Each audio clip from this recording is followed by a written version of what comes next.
Yo les voy a hablar acerca de las variaciones cromosómicas estructurales y numéricas. Para comenzar, estas se definen como una variación cromosómica a cualquier cambio que afecte a la disposición lineal de los genes sobre los cromosomas o al número de estos. De inicio tenemos las variaciones cromosómicas de deleción. Estas son un cambio estructural que tiene como resultado la pérdida de una parte del material hereditario y de la formación genética contenida en un cromosoma de eucariotas o procariotas. Además de por sus características genéticas, las deleciones pueden detectarse e identificarse por métodos fundamentalmente citogenéticos. La alteración de la morfología de los cromosomas o de sus patrones de bandas en mitosis permite identificar la existencia de deleciones e incluso en los casos favorables la determinación del fragmento perdido. Las variaciones cromosómicas por duplicación. Para poder definir las duplicaciones hay que tener en cuenta en primer lugar la posición relativa de los segmentos repetidos entre sí, o sea el original y la copia. La primera clasificación distingue entre duplicaciones en tándem y duplicaciones desplazadas. Una duplicación en tándem es aquella en la que el segmento repetido se coloca adyacente con el segmento que se originó.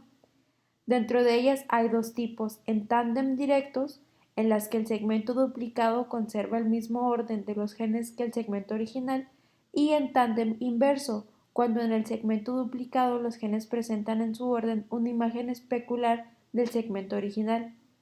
Así como las deleciones producen efectos drásticos y en muchos casos deletéreos para los portadores, las duplicaciones pasan más desapercibidas.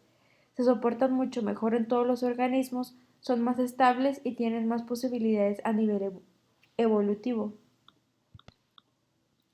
Las inversiones es un cambio genético estructural por el que un segmento cromosómico cambia de sentido dentro del propio cromosoma.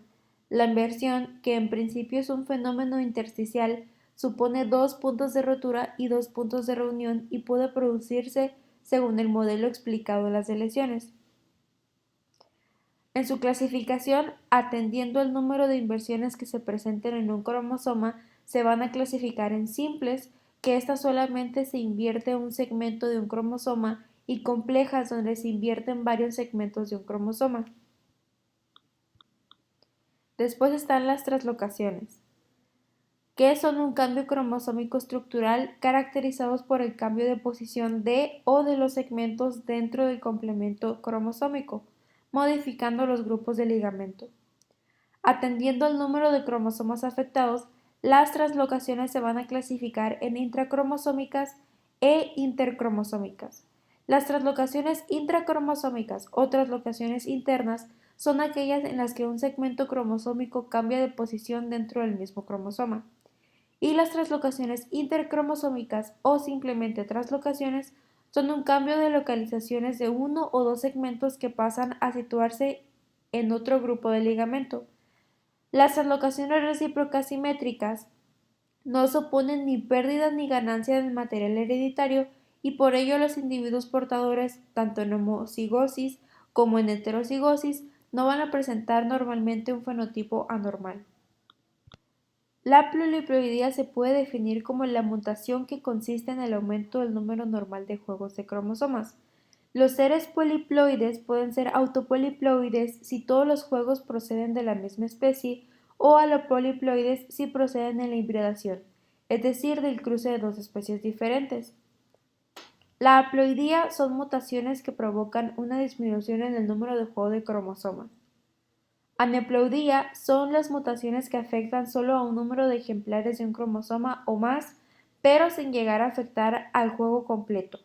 Las aneuploidías pueden ser monosomías, trisomías, tetrasomías, etc., cuando en lugar de 2 ejemplares de cada tipo de cromosomas, que es lo normal, hay solo 1 o 3 o 4.